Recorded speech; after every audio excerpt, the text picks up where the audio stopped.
하나님께서 우리에게 주시는 말씀은 사도행전 24장 27절 말씀입니다. 제가 보는 성경으로 신약 230쪽입니다.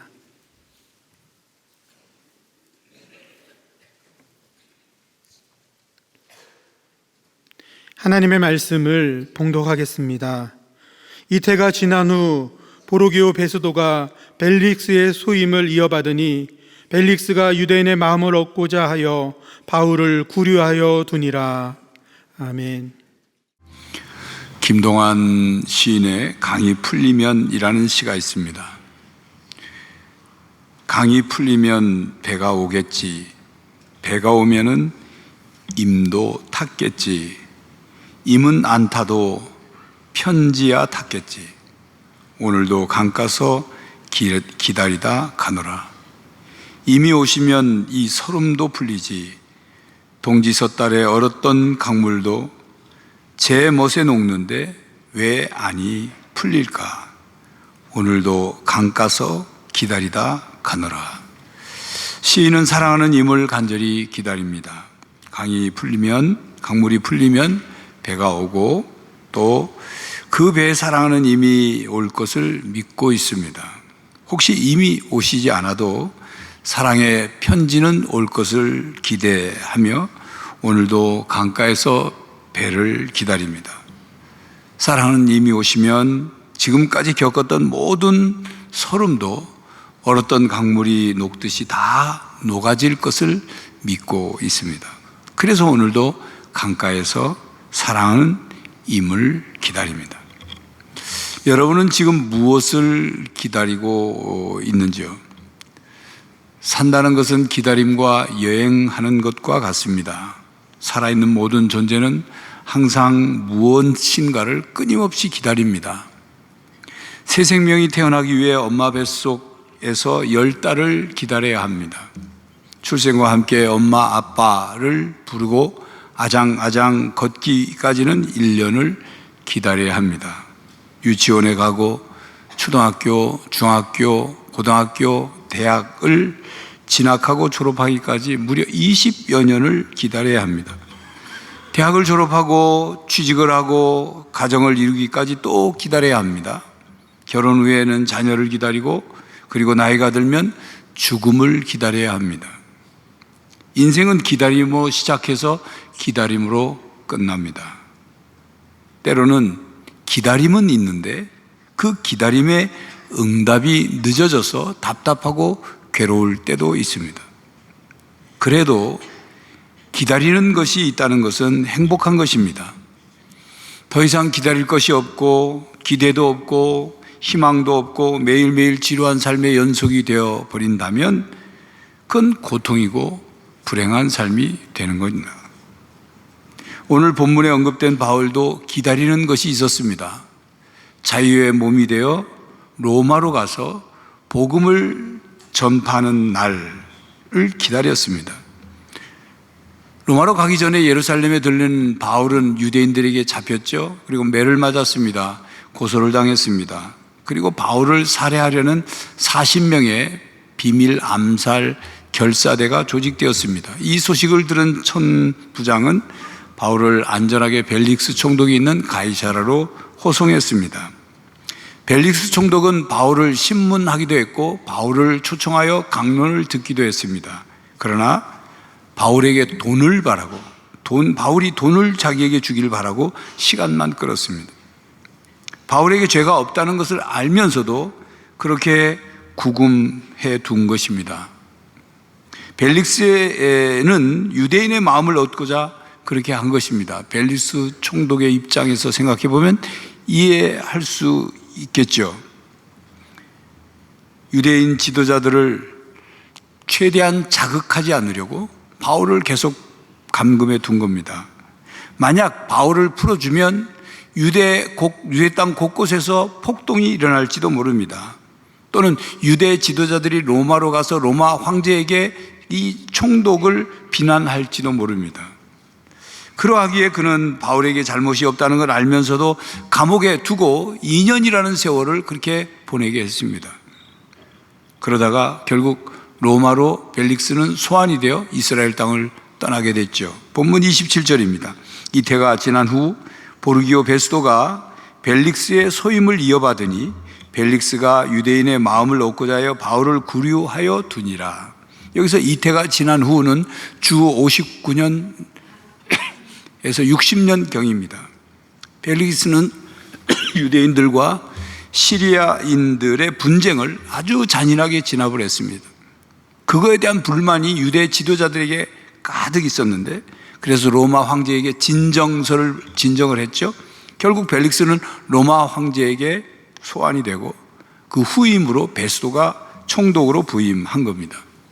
사도행전 23장 11절에 보면 하나님께서 바울에게 네가 로마에 가서도 복음을 전파하리라 약속하셨어요.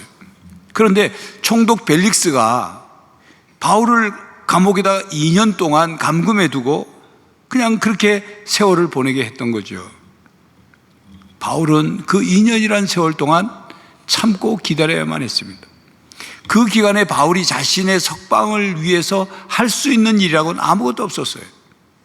바울이 할 수 있는 일이라고는 하나님을 의지하고 하나님이 뭔가를 행하실 때까지 기다리는 일뿐이었습니다.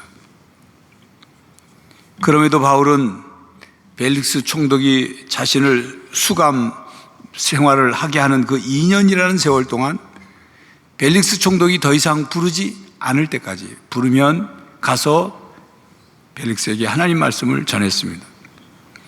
자신에게 무슨 뇌물을 받을까 하고 밀당을 하는 총독에게 끝까지 구원의 복음을 전하려 했습니다. 바울은 벨릭스에게 아첨하거나 뇌물을 줘서 어떻게 좀 뭔가를 석방되려고 노력하거나 비굴하게 구걸하지 않았습니다. 바울 자신은 비록 얽매여 있지만 복음은 얽매여 있지 않았습니다. 바울은 감옥 안에 갇혀 있지만 복음은 자유롭게 전해졌습니다. 그리고 바울 자신은 로마로 가야 하는 그 길이 막힌 것처럼 보였지만, 그러나 하나님의 손길은 바울을 로마로 끌어당기고 계셨습니다. 바울은 답답했었겠죠. 벨릭스가 자신을 그렇게 2년 동안 그냥 그렇게 놔두는 것에 대해서 여러 가지 생각, 여러 가지 마음이 들었겠죠. 바울은 나이가 점점 들어 늙어가고 있습니다. 로마를 거쳐 스페인까지 복음을 전하려는 그 복음 사역의 계획이 막혀 있으니 조급한 마음이 들었을 수도 있습니다. 그러나 바울은 주어진 상황 속에서 할 수 있는 것을 하며 하나님의 응답을 기다렸습니다. 이것이 기다림의 자세입니다. 우리가 주님이 오실 때까지 가져야 될 중요한 우리의 할 일이요 자세입니다. 성도 여러분, 하나님을 기다리는 일과 관련해서 여러분은 무엇을 하고 있습니까? 걱정과 불안에 사로잡혀 있습니까? 아니면 누군가에게 불평하고 원망하고 있습니까? 아니면 화를 내고 있습니까? 아니면 좌절하고 있습니까? 억지로 기다리는 것만큼 우리의 인내와 믿음을 시험하는 일도 아마 없을 것입니다. 이런 이유 때문에 우리의 삶의 주권자 되신 하나님께서는 때때로 우리가 아무것도 선택할 수 없는 상황 속에 있도록 우리를 밀어 넣으시기도 합니다. 마치 광야에 던져진 존재처럼 만든다 그 말이에요. 오직 하늘만 바라보는 시간, 하나님만을 전적으로 믿고 기다리도록 말입니다. 다윗은 시편 40편 10절에 이렇게 고백하고 있습니다. 내가 여호와를 기다리고 기다렸더니 귀를 기울이사 나의 부르짖음을 들으셨도다. 다윗은 하나님을 기다리고 기다렸더니 마침내 하나님께서 자신의 부르짖음을 들으시고 응답해 주셨다. 그렇게 고백합니다. 바울이 그랬습니다.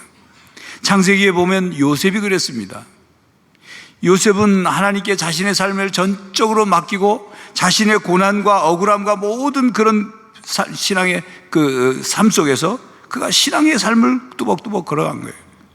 하나님의 응답을 기다리고 기다렸더니 마침내 요셉의 꿈이 이루어지게 된 것입니다. 성경에 등장하는 믿음의 선조들이 다 그렇게 살았습니다. 하나님을 기다렸습니다. 믿음으로 기다렸고 인내로 기다렸고 기다림의 응답이 이루어질 때를 준비하며 기다렸습니다. 그렇습니다. 기다림은 우리 인생을 성숙시키고 그리고 풍요롭게 합니다. 기다림은 오늘의 현실을 넘어 내일로 나아가게 하는 힘입니다. 기다림은 내일의 희망이요 꿈입니다. 그러므로 무엇인가를 기다린다는 것, 기다리는 것이 있다는 것, 그것은 행복한 것입니다. 그렇다고 기다리기만 하면 다 기다림이 이루어지는 것이 아닙니다. 기다리는 사람의 자세와 행동이 중요합니다. 마태복음 25장에 나오는 그 열처녀 비유에 보면 5 처녀는 신랑을 맞이 위하여 등불을 들고 갔지만 기름을 충분히 준비하고 가지 않아서 신랑이 늦어지니까 더디 오게 되니까 졸다가 기름이 떨어지고 결국 신랑을 못 맞았습니다. 5 처녀는 기름을 준비하고 가서 신랑이 늦어졌어도 등불을 밝히고 깨어서 신랑을 맞아 혼인하게 되었습니다. 그러니까 기다리는 것, 기다리는 행위 자체가 중요한 게 아니라 기다리면서 뭘 준비하고 기다림에 맞는 무슨 준비가 있느냐 하는 것이죠. 그렇다면 우리는 주님의 오심을 기다리며 무엇을 준비해야 할까요? 성탄절 이전 4주간 동안을 대림절이라고 말합니다. 오늘이 대림절 첫째 주일이고 오늘로부터 대림절이 시작되는 거죠. 대림절 기간 동안 성도들이 해야 할 3가지 신앙적인 직무가 있어요. 꼭 해야 될 3가지 의무가 있어요. 첫째는 영혼의 정화입니다. 이 영혼의 정화를 위해서 하늘을 돌아보고 자신의 삶을 돌아보고 돌이켜 회개하고 회개한 죄를 용서받고 그리고 우리의 영혼이 정화되는 것입니다. 둘째는 외적 생활을 정돈하는 것입니다.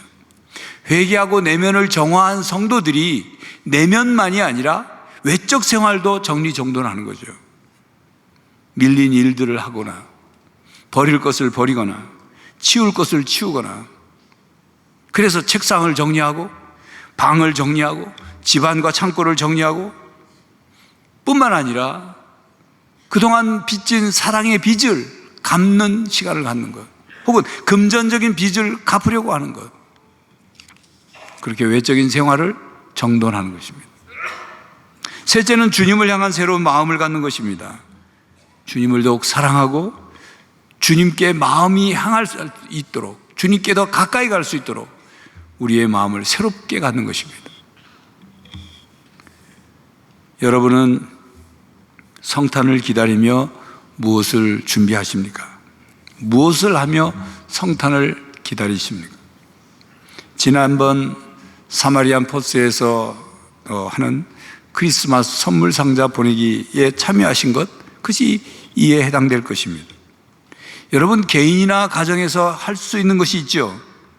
크리스마스 트리를 집 안에 혹은 집 문 앞에 장식을 하는 것, 성탄에 관계된 성경 말씀을 읽어보는 것, 성탄의 찬송과 혹은 캐롤을 부르거나 듣거나 혹은 사업장에 계속 틀어놓는 것, 사랑으로 오신 주님을 기다리며 따뜻한 사랑의 전화 한 통화를 누군가에게 하는 것, 이번 7일 토요일에 개막하는 전환세계 크리스마스 축제에 함께 가족이 친구와 혹은 이웃과 직장 동료와 함께 나아가서 성탄의 기쁨을 함께 누리고 그렇게 참여하는 것, 그것이 비록 아무것도 아닌 것 같지만 세상의 사람들에게 올바른 성탄의 의미를 전하는 아주 소중한 일이 되는 것입니다. 구세군 자선남비를 보고 피해서 다른 길로 가지 않고 기꺼이 그 앞에 가서 적은 정성이지만 사랑을 담아 자선남비에 모금하는 것, 의미를 담은 성탄을 준비하면서 준비하는 의미를 담은 그런 것들을 우리가 얼마든지 찾아서 할 수 있습니다. 성도 여러분, 성찬식은 천국을 기다리며 준비하는 성례입니다.